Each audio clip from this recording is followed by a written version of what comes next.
En los Hechos de los Apóstoles, capítulo 21, desde el 1 hasta el 16, pero quiero esta referencia cruzada compartirla también con los hermanos en un texto que todos conocemos de memoria, que se encuentra en Romanos capítulo 8, versículos 22 y 29.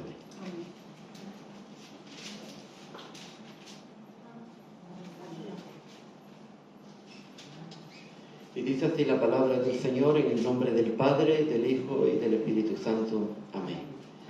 Y sabemos que a los que aman a Dios, todas las cosas les ayudan a bien, esto es, a los que conforme a su propósito son llamados. Porque a los que antes conoció, también los predestinó para que fuesen hechos conformes a la imagen de su Hijo, para que Él sea el primogénito entre muchos hermanos. Esta es la palabra del Señor, podéis tomar asiento. Un texto que conocemos todos de memoria, pero cuando lo analizamos, el texto, vamos desgajando realmente una comprensión por parte de, no solo del apóstol, sino de todos aquellos que han tenido un nuevo nacimiento por medio del Espíritu.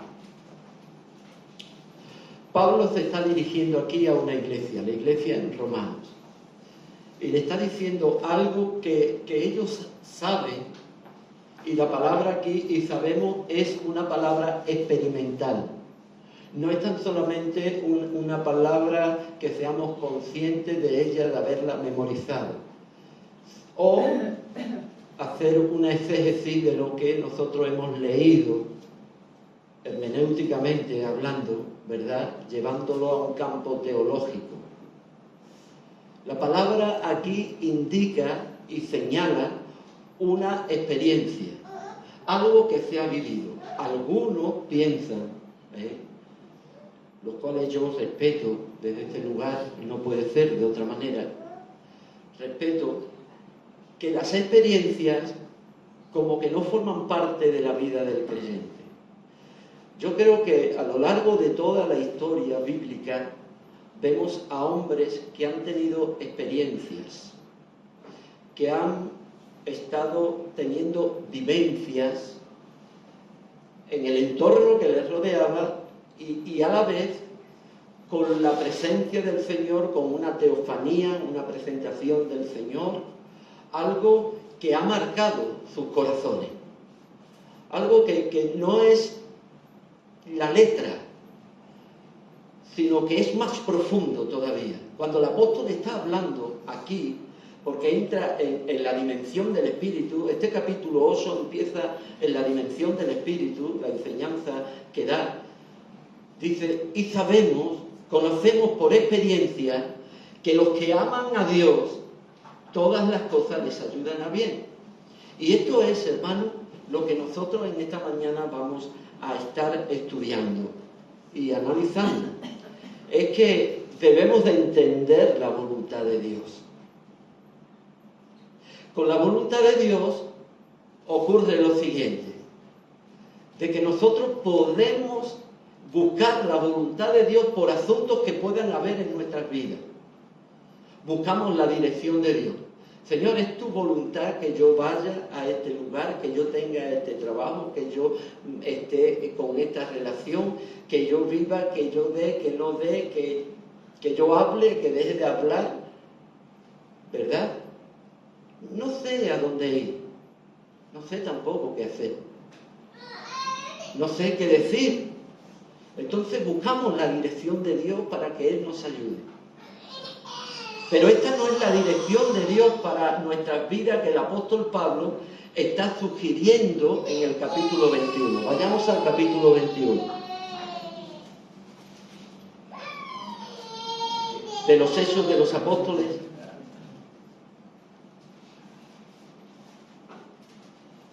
El capítulo 21, lo tenemos que leer todo para entrar en contexto. Hasta el versículo 16 dice así de la siguiente manera.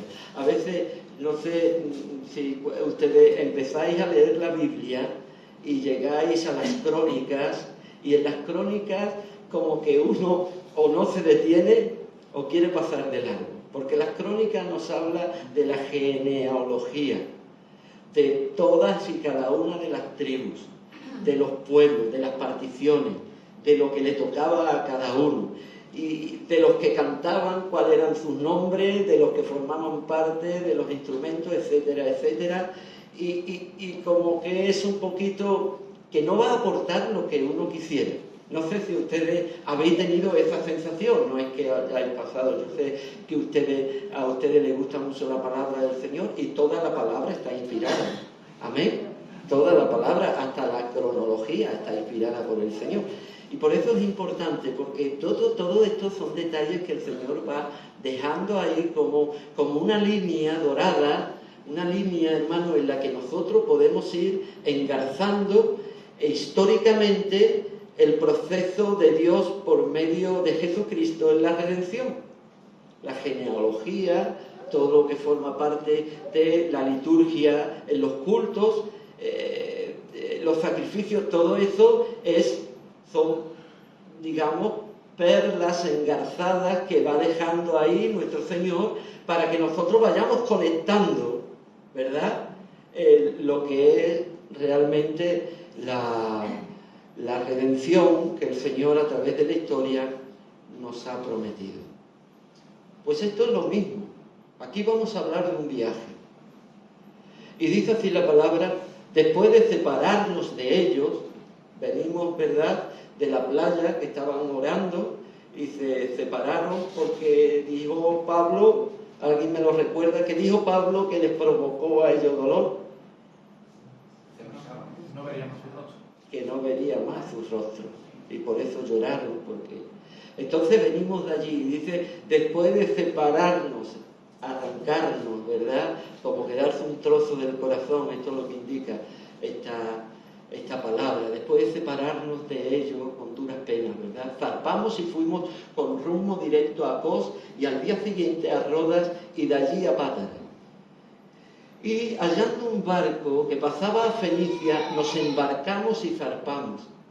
Al avistar Chipre, dejándola a la mano izquierda, navegamos hasta Siria y arribamos en Tiro, porque el barco había de descargar allí. Y hallados los discípulos, nos quedamos allí 7 días, y ellos decían a Pablo por el Espíritu: no subas a Jerusalén. Ya venimos del capítulo 20, el contexto nos habla, más cercano, de que Pablo, ligado en el Espíritu, iba a Jerusalén, pero que también le decía al Espíritu que iba a estar sufriendo. ¿Os acordáis? Versículo 23, creo que es del capítulo 20.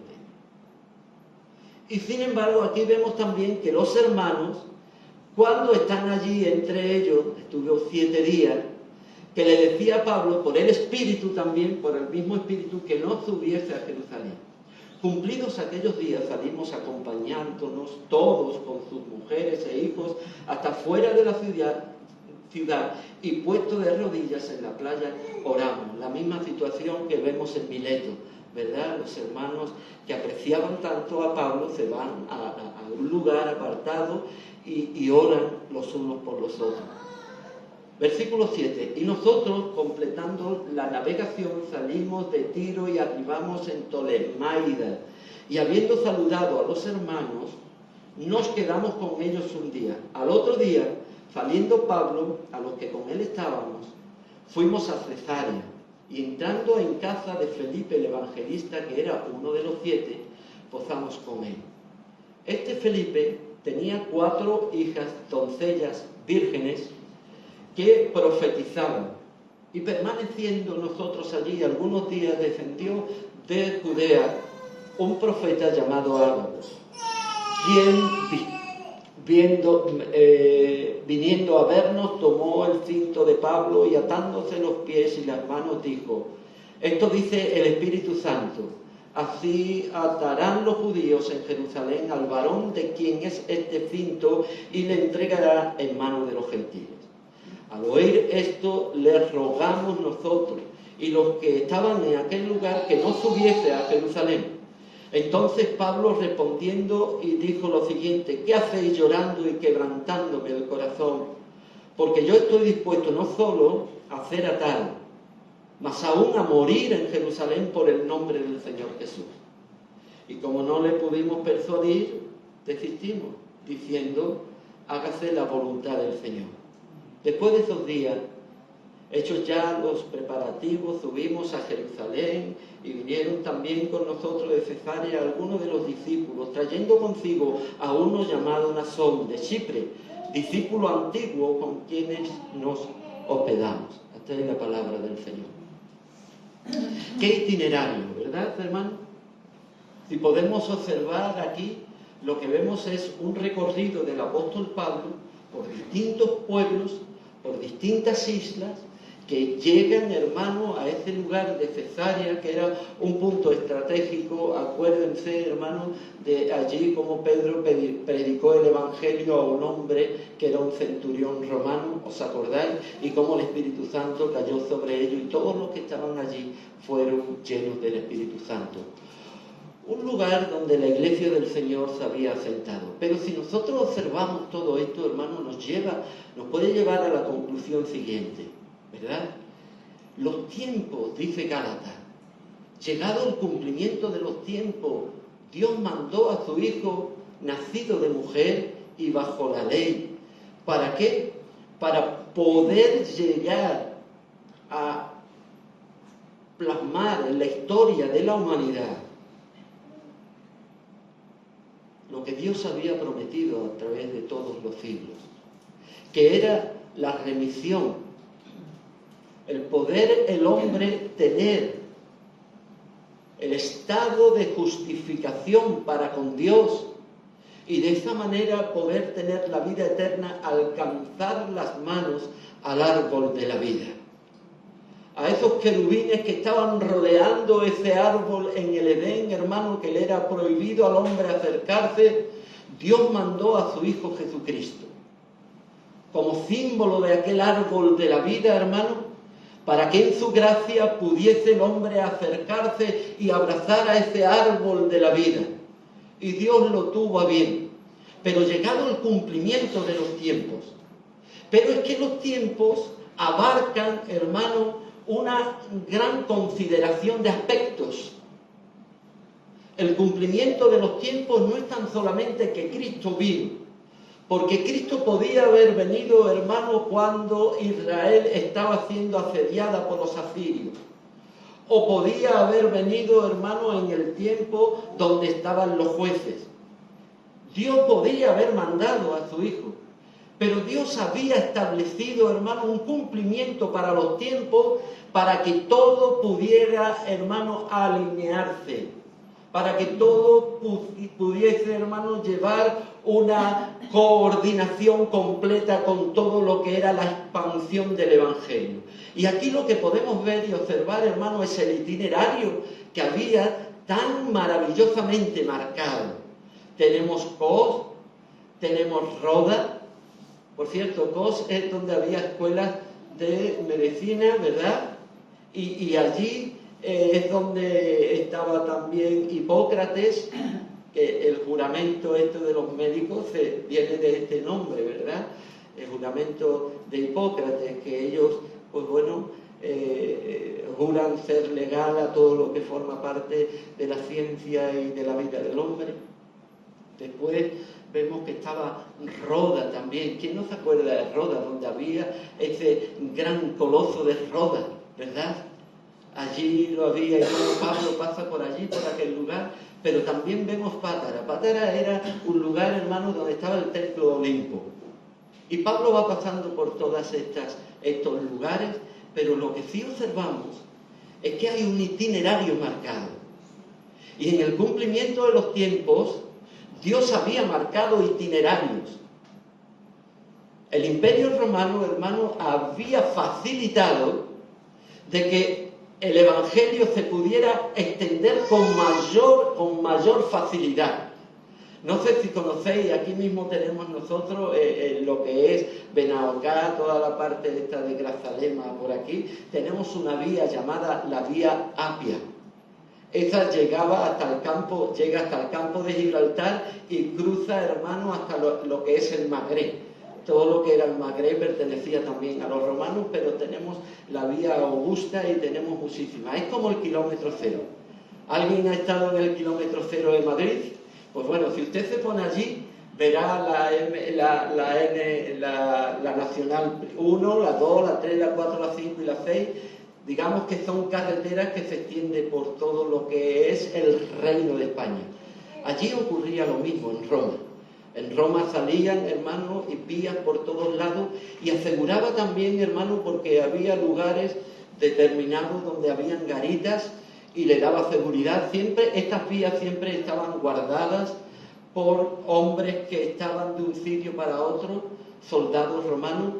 Y fíjense, hermano, cómo Dios, cómo el Señor también facilita el que su palabra sea glorificada y sea llevada por estos itinerarios que ya le eran fáciles a los que predicaban el Evangelio, a aquellos que eran pastores o eran predicadores itinerantes, ¿no?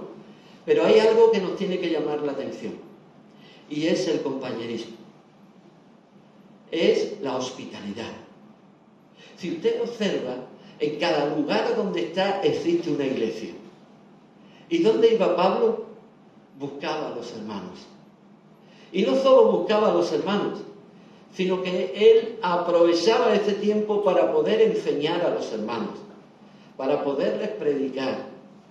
Hay un hermano aquí llamado Felipe el Evangelista, que no es el apóstol, que nadie se equivoque. Es el evangelista, uno de los 7, y que formaba parte de aquellos 7 diáconos que fueron nombrados para la administración de los gentiles. Y por eso él dice, era uno de los 7, porque era evangelista. También él salió de allí, de Jerusalén, y por eso sabemos que no es el apóstol. Salió de Jerusalén y fue hasta Samaria, y allí en Samaria ocurrió algo. Estuvo predicando, muchos se convirtieron, y tuvo que venir Pedro y otros apóstoles para predicarle allí un tal Simón, ¿verdad?, que quería comprar el Espíritu Santo. Todo esto se relaciona. ¿Por qué digo esto? Porque este Felipe era Felipe el que le predicó al eunuco y no era el apóstol. Porque un poco más arriba vemos, después de todo esto, de que los apóstoles no salieron ninguno de Jerusalén. No sé si recordáis esto. Pero cuando vino la persecución, dice, todos fueron esparcidos menos los apóstoles. Se quedaron allí porque ellos dijeron, ya entendieron que aunque nos cueste la vida, vamos a obedecer al Señor. Ya ellos no valoraban su vida. Entonces, cuando nosotros leemos esto, fíjense lo importante que es el itinerario, lo importante que es poder mirar en la palabra del Señor cada situación, cada gesto, nos tiene que ir marcando. Y todo esto, hermano, nos lleva a esto mismo, a que debemos de entender la voluntad de Dios. Porque aquí parece que existe un conflicto entre la cabezonería de Pablo y lo que el Espíritu Santo estaba diciendo. Pero previo a todo esto, ya el Espíritu Santo le había hablado a Pablo. Ya en el capítulo 20, el mismo Espíritu de Dios, ligado en el Espíritu, me propuse subir a Jerusalén. Pero el Espíritu Santo me dijo que lo que me iba a acontecer es que iba a haber momentos de sufrimiento, momentos de encarcelamiento y momentos, hermanos, donde iba a estar siendo perseguido. Pero se lo confirma el Espíritu de Dios por medio de los hermanos, y después baja un profeta llamado Ágabo. Baja desde Jerusalén precisamente hasta Cesarea, para decirle cómo los profetas antiguos se relacionaban. Acuérdense de Isaías, que el Señor le dijo, te tienes que desnudar para que te vean durante un tiempo, un periodo, para que vean que serán cautivos. El pueblo de Israel será cautivo, irá así en cautividad, desnudos, lo llevarán. O como el profeta Jeremías también, como cuando con un cinto y lo esconde, ¿verdad?, debajo de una piedra y después lo saca al tiempo y está podrido. Así está mi nación, dice el Señor. Entonces era un profeta del estilo del Antiguo Testamento. Lo vemos como el Espíritu habla, pero también vemos como el Espíritu habla por medio de los hombres en ese tiempo. Algunos quieren que todavía esto siga de la misma manera, cuando ya tenemos la palabra profética más segura, a la cual hacemos bien en estar atentos como una antorcha que alumbra el lugar oscuro. Las personas a veces quieren oír la voz de Dios por medio de los sueños. He tenido un sueño. ¿Qué querrá decirme el Señor? Y están ahí con el sueño dándole vueltas. Igual le podemos decir a este hermano o a esta hermana, igual no ha tenido una buena digestión, ¿no? Y por eso ha tenido ese sueño. Pero francamente podemos vivir nosotros de esta manera cuando tenemos la palabra profética más segura. De ninguna de las maneras. Tenemos dónde guiarnos. Pero en aquel entonces, aunque estaba el Antiguo Testamento, el Espíritu Santo hablaba de una forma directa. ¿Cómo lo hacía? Pues por medio de sus profetas, y lo hacía también por medio de la iglesia. Porque cuando los hermanos hablan, habla la iglesia. Y es la iglesia la que tiene ese sentido, no es un individuo. Hoy proliferan, hermanos, los profetas.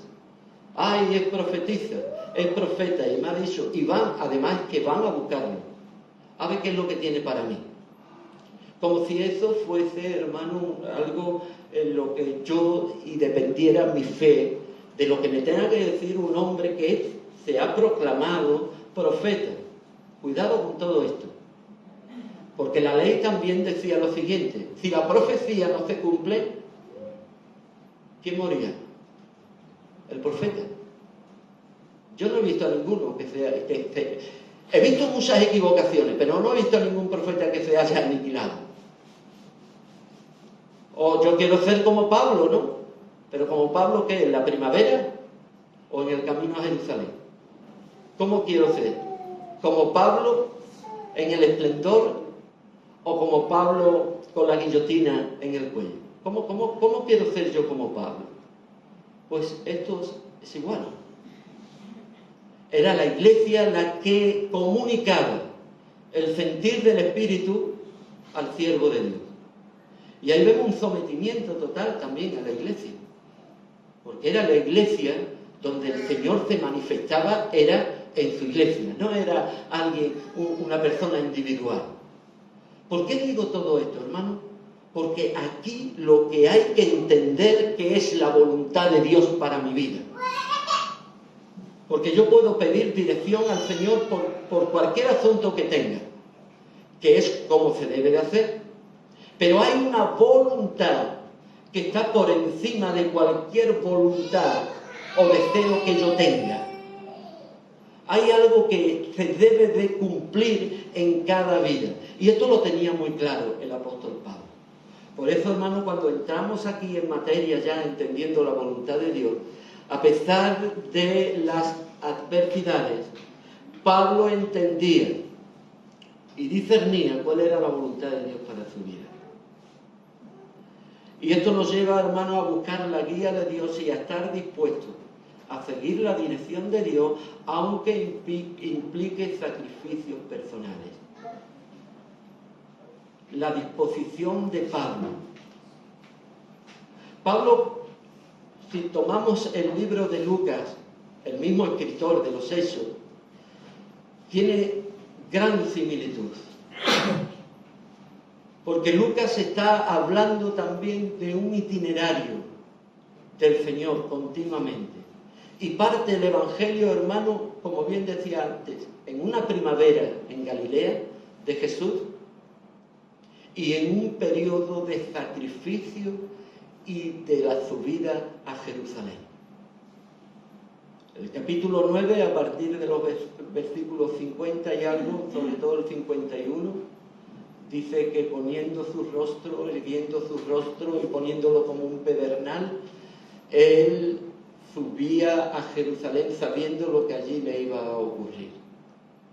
Acuérdense de Pedro. Pedro, cuando le llega esta noticia, ¿qué es lo que surge de su corazón? Lo mismo que le surgió a todos y cada uno de los que estaban advirtiendo a Pablo que no subiese a Jerusalén. ¿Por qué? ¿Qué está ocurriendo? Pablo tenía, hermano, un proyecto en mente, un ministerio que tenía que llevar adelante. La misión de Pablo era predicar el Evangelio. Pero predicar el Evangelio se queda, hermano, de alguna manera corto. Sí, corto. ¿Por qué? Porque hay otro camino. No solo el de predicar el Evangelio. Pablo quería de alguna manera emular a la persona de Cristo. Ya no vivo yo, vive Cristo en mí. Pablo quería por todas las maneras posibles llegar a que los demás comprendieran que no es tan solamente buscar la voluntad de Dios para que Dios pueda resolverme todos y cada uno de mis problemas. Hay situaciones que el Señor no le va a resolver. Hay cosas que estamos orando que el Señor a lo mejor puede que lo veamos, pero a lo mejor no lo vamos a ver. Hay cosas también que están sucediendo en nuestras vidas que no entendemos y que estamos buscando cuál es la voluntad de Dios y por qué me ocurre a mí todas y cada una de estas cosas y no llegamos a entenderlas. ¿Por qué? Es muy sencillo. Porque nosotros estamos queriendo acomodar nuestra circunstancia, nuestra situación, a lo que creemos que es lo mejor para mi vida. Lo que yo creo que forma parte del engranaje de una vida de comunión sin sufrimiento para poder llevar a cabo la predicación del Evangelio. Pero esta no es la voluntad de Dios. Dios tiene un propósito en nuestras vidas. Lo leímos en el capítulo 8 de Romanos. Y sabemos que a los que aman a Dios, todas las cosas les ayudan a bien, pero a veces nos olvidamos de lo que indica todo esto. Y dice lo siguiente: a los que conforme a su propósito son llamados. Por eso, hermanos, debemos de entender la voluntad de Dios. Porque en esa voluntad de Dios hay un propósito. Y este es el propósito de la voluntad de Dios. Porque conectando con el versículo 29, dice, para que fuesen hechos conforme a la imagen de su Hijo Jesucristo. ¿Cuál es la voluntad de Dios? Que nosotros entendamos que ocurra lo que ocurra, que venga lo que venga, todo está bajo el control de Dios. ¿Cuántos dicen amén? Amén. Todo, no hay nada que se le escape. Ahora usted puede estar pensando, bueno, Dios permite el COVID, cuántas víctimas, Dios, que ocurra esto, que ocurra aquello. No, pero Dios no lo contempla como nosotros lo contemplamos. Hay cosas que ocurren por la maldad del hombre. Pero Dios lo tenía en su providencia, lo tenía a Él visto de antemano. Pero con eso del COVID, con la muerte de cualquier ser querido, con cualquier situación, Dios tiene un propósito porque va a trabajar en mi vida por la situación por donde yo esté pasando. Ahora bien, mi situación a veces provoca sufrimiento. Y es lo que los hermanos no querían. No subas a Jerusalén. Mira, te va a ocurrir lo siguiente: te van a atar, te van a entregar en manos de los gentiles, te van a llevar a un sufrimiento y a una persecución de que igual no va a salir de esta situación. Y Pablo se define, Pablo se expone. Y expone su vida, hermano, no en un evangelio primaveral, no en un evangelio facilón, de conocimiento, de llegar a comprender con nuestra psique o con nuestro intelecto lo que el Señor dice en su palabra. No. Él experimenta en su vida. Y sabemos y experimentamos y somos conscientes porque hemos sufrido el testimonio. Que a los que aman a Dios el sufrimiento le ayuda a bien. Las persecuciones nos ayudan a bien. El silencio de Dios me ayuda a bien. La duda a veces me ayuda a bien. Cuando caigo me ayuda a bien. Incluso el pecado no es que Dios lo provoque, pero a veces caemos en pecado y Dios nos ayuda para bien. ¿Cuántos dicen amén? Y todo esto ocurre en nuestra vida. Y Pablo lo tenía tan claro, que él sabía que tenía que emular a nuestro Señor Jesucristo y no le importaba, hermano, entregar su propia vida por el Evangelio. La ayuda, hermano, del Espíritu Santo no fue un conflicto para Pablo. Fue realmente una confirmación de lo que iba a ocurrir. Lo que Pablo está recibiendo de Ágabo no suba a Jerusalén. No. Lo que está recibiendo de los hermanos, es la realidad que iba a ocurrirle a él. Y él tenía su mirada puesta en Jerusalén.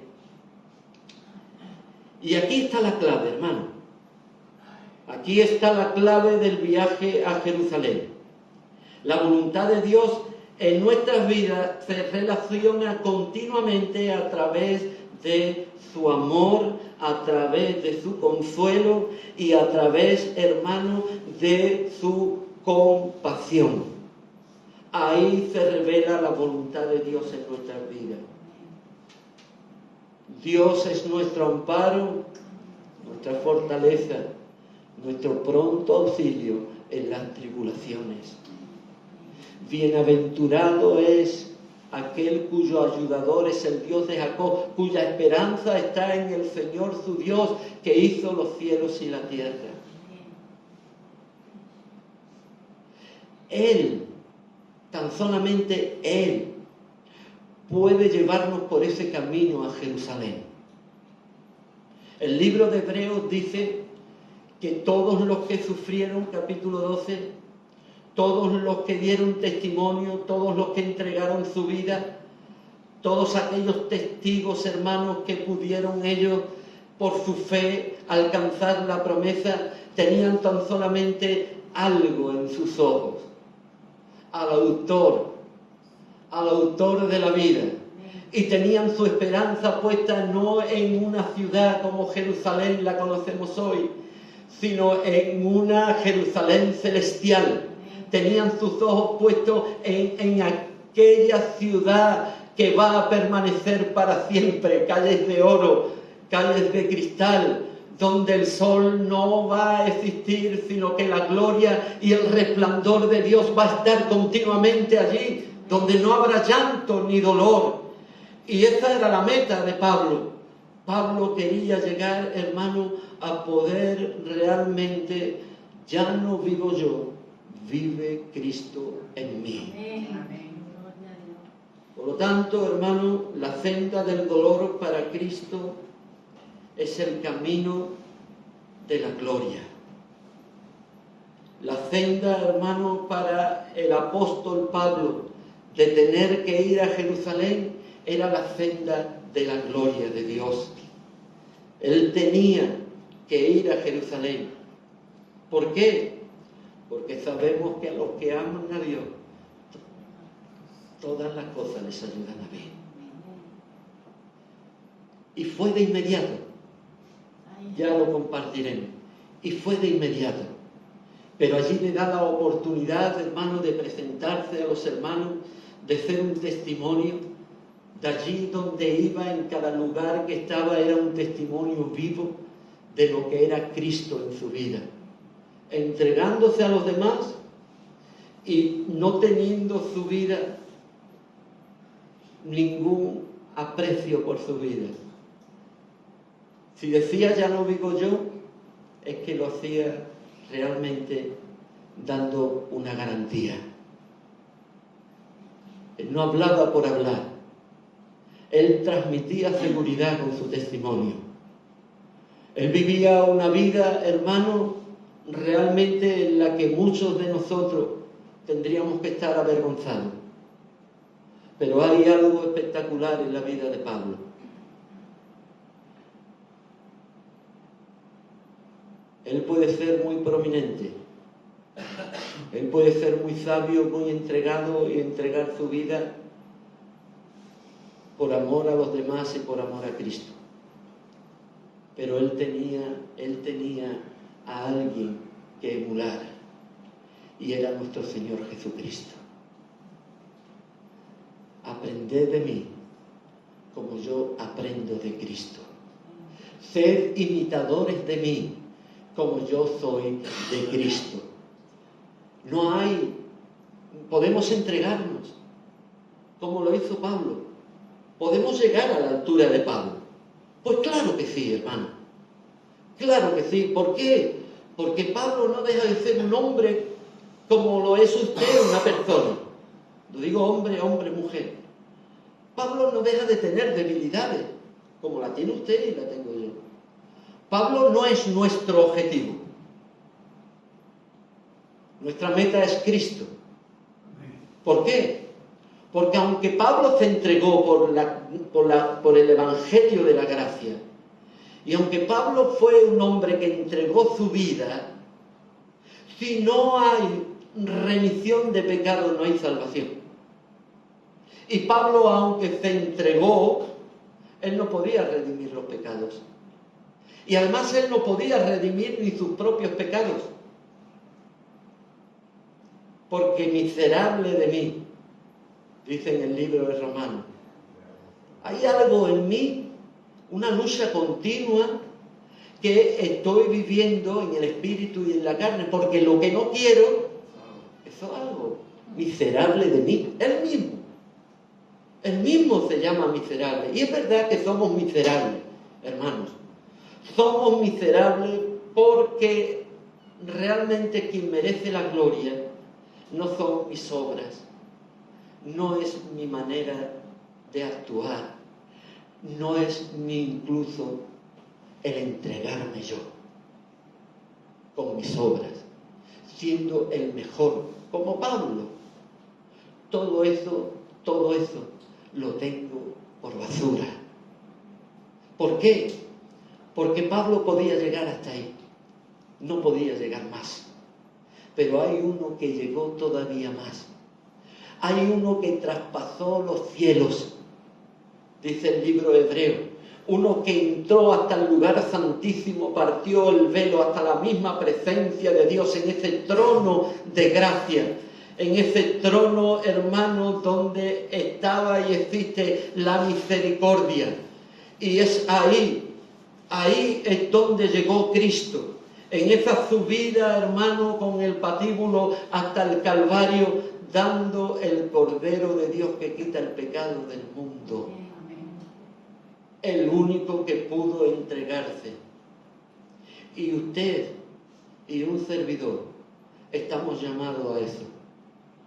Estamos llamados a entender la voluntad de Dios. Pero no la voluntad de Dios en lo que a mí me encaje mejor para mi supervivencia. Es la voluntad de Dios que me compre un coche, que deje este o que deje el otro. Claro que tenemos que orar, buscando dirección de Dios, por supuesto. El Señor va a abrir puertas y va a cerrar puertas. El Señor va a proveer de lo necesario. ¿Cuántos dicen amén? El Señor va a proveer de todo, hermano. Pero busquemos primeramente el reino de Dios y su justicia. Las demás cosas son añadidas. El Señor las trae a nuestras vidas porque sabe que estamos necesitados de todas y cada una de las cosas en las que nos movemos cada día, como puede ser nuestro hogar, nuestra familia, nuestro vestido, nuestro alimento, nuestro sustento, nuestro trabajo, nuestras relaciones, hermanos, en todos los aspectos familiares, extrafamiliares, en el núcleo más centrado y en la periferia de nuestras amistades. El Señor está ahí y está mostrando su voluntad. voluntad, pero hay una voluntad todavía superior. Es conocer y comprender que aunque pasemos por el fuego, aunque pasemos por las aguas, no nos quemará. Aunque pasemos por las aguas, no nos van a ahogar. ¿Por qué? Porque conocemos que a los que aman a Dios, a los que tienen una relación realmente con Dios, al que sabe que es el amor de Dios quien lo conecta, porque esto es lo importante. Si yo hablase lenguas humanas y angélicas y no tengo amor, vengo a ser como metal que resuena o como címbalo que retiñe. Incluso si entregase mi vida para ser quemada y no tengo amor, nada soy. Si no tengo una relación de amor con Dios. Y esto es lo que experimentamos, hermano, cuando leemos el capítulo 21. Una relación de amor con los hermanos.